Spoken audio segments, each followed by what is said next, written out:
What is up, everybody? We're gonna be jumping into the first part of actually riding. We just went over some gear and making sure we actually have full gear. But we're gonna be talking about the safety checklist. This is a checklist that is mainly aimed at the rider themselves. It's gonna add a little bit of what you need to do for the motorcycle, basically just to start your process of riding. There are some really good pre-ride inspections when it comes to the motorcycle that go a little bit more in depth, but these are the things that I do, and it makes it easier. I like to create the habit of doing it.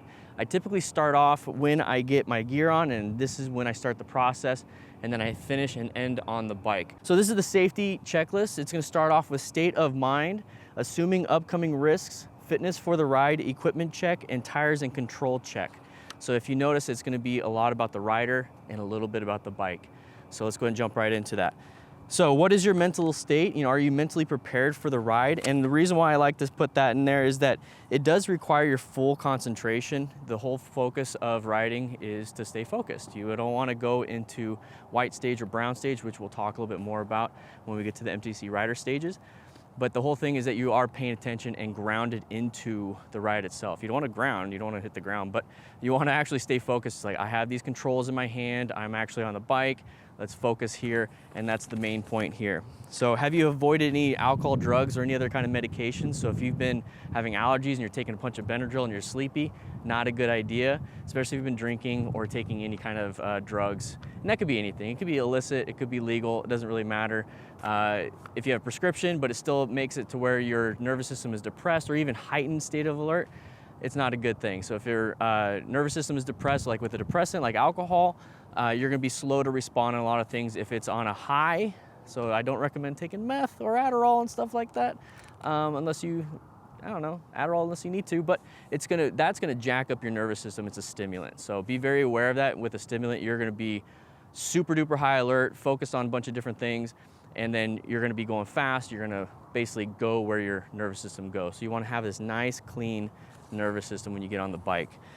Are you free from distraction, stress, or emotional distress? That's a big one because a lot of us like to go riding to release some emotional stress. Go ahead and take some deep breaths, do some box breathing before getting on the bike. And then when you're on the bike, yes, pay attention while you're riding on the bike and give yourself that moment of calm and peace and not really thinking about what the problem is. Focus on the bike, and trust me, after a 10, 15, 20-minute ride, you're gonna have that break that you needed, that space that you needed to actually solve that problem. I do that on my walks. I do that when I'm riding. It really works. Just really focus on what you're supposed to be doing here. Have you assumed any upcoming risks? That's gonna be a big one because first of all, we're in a right state of mind now. We did our process here, but have I checked the weather? So now we're talking about external things out there, not just an internal. Check the weather. You're gonna go out for a ride and you're like, it's gonna be a great day, and all of a sudden it's torrential downpour, hail, a bunch of stuff. You have a long ride to go and you're gonna be extremely cold, and that's not a good thing. Are you going on a Sunday when everybody's in church? Are you going on a weekday, like when there's school going on? So that's the next thing is, do you know the road and traffic conditions that you're gonna be using on your route? So if you're riding in rush hour, like noon, early morning, late evening, or early afternoon, it's gonna be an issue, and also where you're actually riding. If you're riding downtown and it's in the middle of the day, lots of people going to lunch, it's gonna be busy. So if you really wanted a chill ride, pick a time of day. But if you really want to have something challenging, have some fun, and you just have to do it, understand that it's going to be a little bit more stressful, and that's going to be a big deal for you. So am I aware of potential hazards like any road work, any busy intersections, areas that have frequent accidents? You know those areas. So if you're starting to ride down like a normal route and there's going to be road construction for the next 3-6 months, hopefully not that long, you might want to change it up because there's going to be some new things happening on that road. You might get some road debris, you might get some gravel. You might have some nails if you're gonna be riding around through a neighborhood that is going through construction, so be very careful with how you're riding and watching for those road surface hazards. Same thing with busy intersections, frequent accidents. Maybe it's just a good idea to go around that area. Think of it as a fun little side adventure. Also, fitness for the ride. We're gonna get to the bike, but here's the thing. SAF, so fitness for the ride. Do you have lower back pain at this point and you're gonna hop on the bike?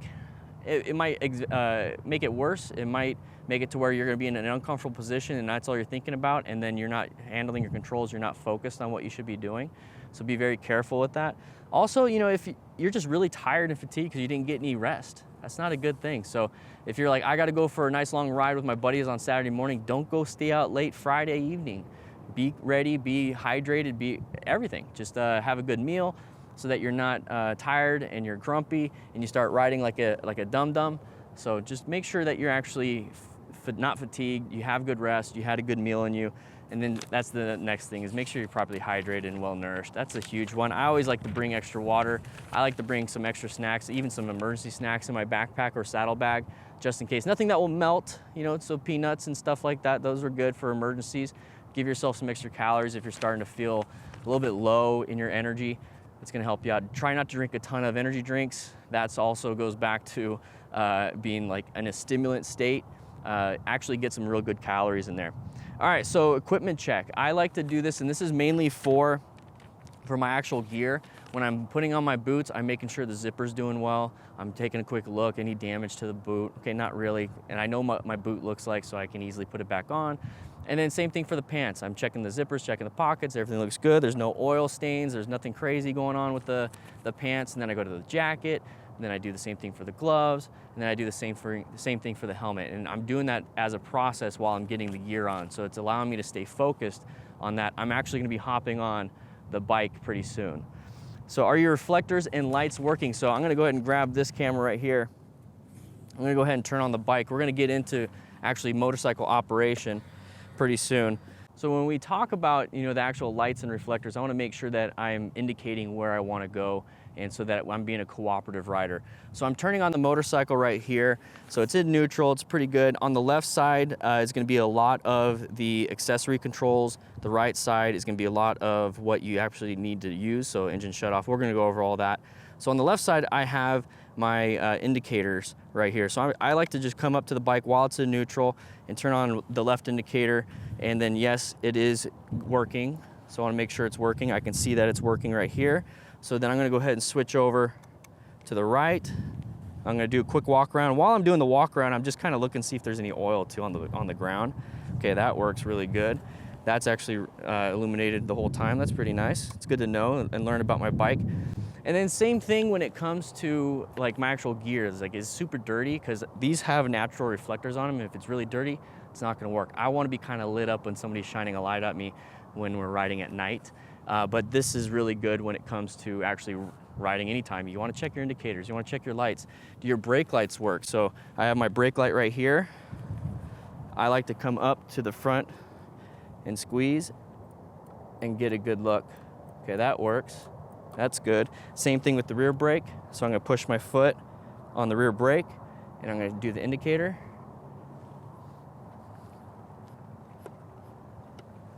And that works. Very good. So I like to go through that whole process when it comes to actually checking the lights, checking everything, making sure everything is working well. And then the last thing is the tires and controls inspection. So what I do, even in my car, my van, I like to come up behind the van or even do a quick walk around and look at the tires. It's something that I took from firefighting on the ambulance. We had a whole checklist that we had to go through and actually check mark things. And this is kind of the same process that I do. And so I like to walk around, and I want to make sure that the tires, and what I'm doing is, let me just go ahead and get the other camera here. So from my point of view, I'm looking and I'm looking, and I'm checking the sidewalls for any damage, any oil, anything that's coming out, possibly from like, you know, the suspension system, especially on the front tire. I had that issue with the FTR. And then I'm also looking, if you notice, it's like just really black, right? It's a tire. So if I see anything silver, it's either a rock or a nail. And I just do a quick visual inspection of what I can see. And then I'm gonna walk to the front, same thing, check for any suspension oil coming out, any fork seals problems. Also checking to see if there's any fluids on the ground once again. And once again, I'm double checking. Is there anything silver or weird that does not look black on my bike? Any sidewall damage on the bike? I don't know. And then what I like to do, I'm gonna go ahead and set this camera down, is before I even get on the bike, I'm gonna roll it just a little bit more. And that also lets me know, hey, the handlebars work pretty well. I can kind of do that too. And the bike moves, we're in neutral. And I do the same thing again. Now that I rolled it forward, I can check the sidewalls and do this again. And I can check and see if there's any nails. It looks pretty good. And since I already checked the indicators and making sure that those actually work, what I like to do now, let's go ahead and bring this camera back out. I was putting it away for a reason, is I like to sit on the bike Be very careful. I recommend full gear on this, but I like to sit on the bike and I see that, hey, you know, I have indicator, it's neutral light works, everything works. I have the high beams. It shows that the high beams are working right here. That's pretty cool. I got the horn. Horn works. I already know the indicators work, but I do have a hazard switch and I see that it's working on my dash. I'm gonna go ahead and make sure the side stand is down. And I'm gonna double check. I'm gonna do another walk around. Okay, that works. Hazards work. I can also check the high beams and low beams. So what I'm gonna do is actually turn on the high beam. And on this one, all 4 lit up. I'm gonna turn it off so we can see the difference. There it is, high beam works. And I wanna make sure that everything is functioning before I hop on the bike and actually have full gear on. But you can also do it with full gear, that's not a big deal. And then now that that's done and I made sure I focused on the tires, I'm also looking at the chain at this point, making sure there's no rust, it's not super hanging loose or anything like that. It doesn't look like there's a ton of rust. If I have to clean the rust, maybe I'll do it on the next ride and take the chance, or I'll do it before this ride. It's always a good idea just to make sure everything is good. If you notice, I just turned off the hazard lights, they were still on. Say, hey, the hazard lights turn off when they do that. Another thing I like to do when it comes to the controls themselves is the front brake should not be going all the way back. So when I squeeze the front brake, it gives a nice little stop on it. Clutch should go all the way back, and it does. I wanna make sure my throttle is not stuck or gets sticky. So I'm gonna turn it all the way back with the engine off and let it go, and it snaps all the way back, and that's really important. Shifter, we're gonna find out when we start riding, but if you really want to, you can pull in the clutch and downshift. Now I'm in first gear. I can go ahead and pull in the clutch, upshift, and now I'm neutral. I'm gonna go ahead and turn off the bike because I don't wanna run the battery out. Hey, up here. So that's kind of what I do for a checklist. Now, it took me about 10, 12 minutes to explain the checklist on this, but after a while, it becomes like a 1 or 2 minute thing. Another thing that you can do that I like to add every now and then is to double check my tire PSI. At this point, I do it all the time, but definitely if I've had my bike sit for about a week or 2 weeks, I'm gonna go ahead and check my tire PSI and then pump them up to what is recommended, not on the tire wall, but what is recommended on my bike. It's right here. It's a nice little sticker. Let's go ahead and get this out right here so you guys can see. It's a nice little sticker that tells me that I need to do. Come on, focus, little guy. Well, it says 29 PSI. That's what it says. It's not gonna focus for me. But 29 PSI, and then I pump it up to that. I don't do it to the tires recommendation, I do it to the bike's recommendation. But yeah, like I said, it takes about 10 minutes, 12 minutes to explain it, but after a while it's about a minute or 2, maybe 3 if you're gonna add some tire pressure, and I do that before every single ride. At this point, I put on my gear, and then I'm gonna start mounting and dismounting and actually doing some motorcycle operations, seeing where all the controls are, and then start practicing riding. But that's how you do it.